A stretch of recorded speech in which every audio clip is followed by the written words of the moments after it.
اللهم صل على محمد وآل محمد.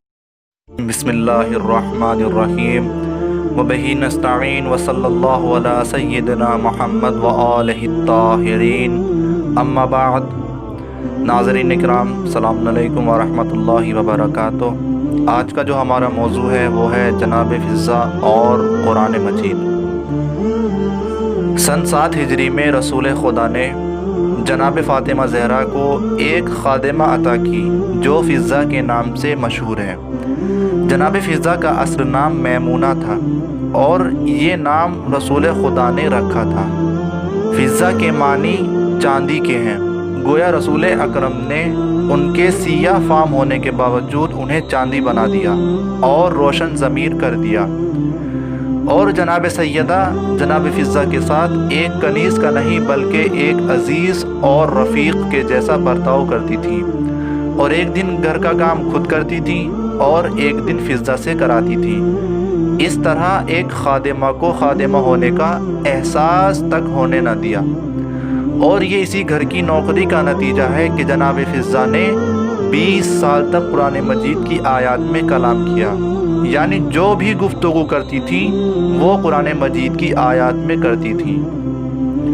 میں مثال کے طور پر جناب فضہ کے قرآن مجید کی آیات میں کلام کرنے کے یعنی گفتگو کرنے کے بارے میں ایک واقعہ آپ حضرات کی خدمت اقدس میں پیش کرتا ہوں.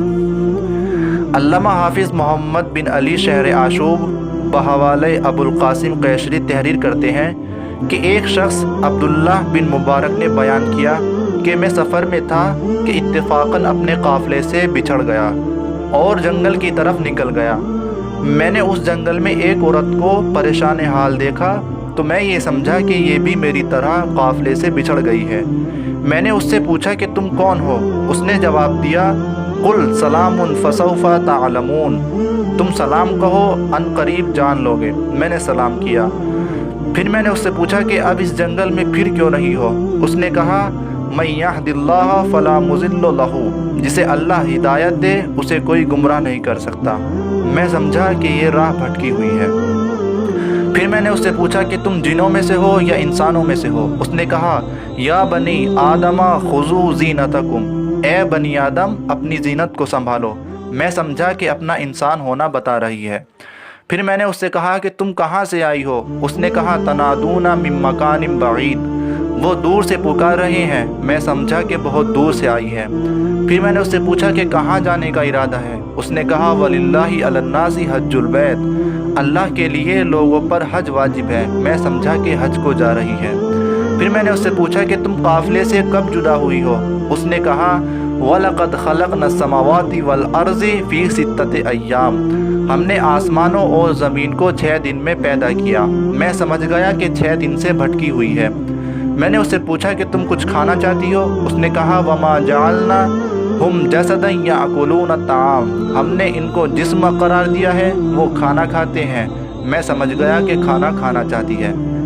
کھانا کھانے کے بعد میں نے اس سے کہا کہ جلد سوار ہو جاؤ. اس نے کہا، لا یکلف اللہ نفسا الا وسعها، اللہ کسی کو اس کی طاقت سے زیادہ تکلیف نہیں دیتا. میں سمجھا کہ وہ ایک جانور پر زیادہ بوجھ پسند نہیں کرتی.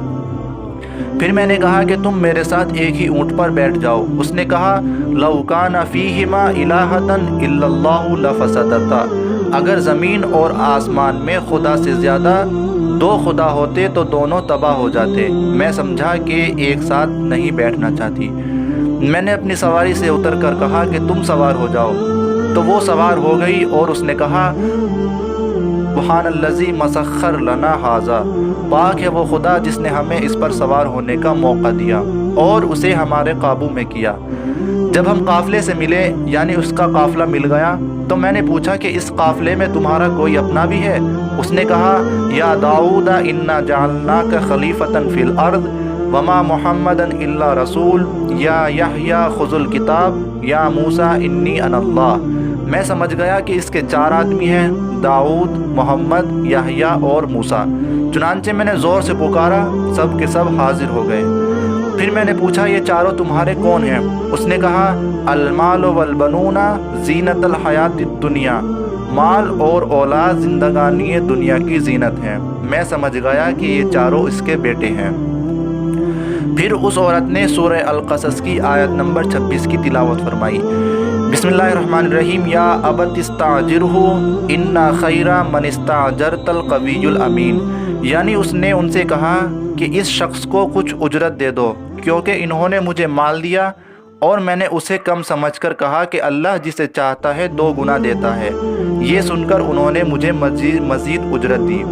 پھر میں نے ان سے پوچھا کہ یہ عورت کون ہے، تو انہوں نے کہا کہ ان کا نام فضہ ہے، یہ جناب فاطمہ زہرا بنت رسول کی آزاد کنیز ہے اور یہ ہماری والدہ گرامی ہے۔ یہ 20 سال سے آیات قرآنی کے ذریعے بات چیت کرتی ہے۔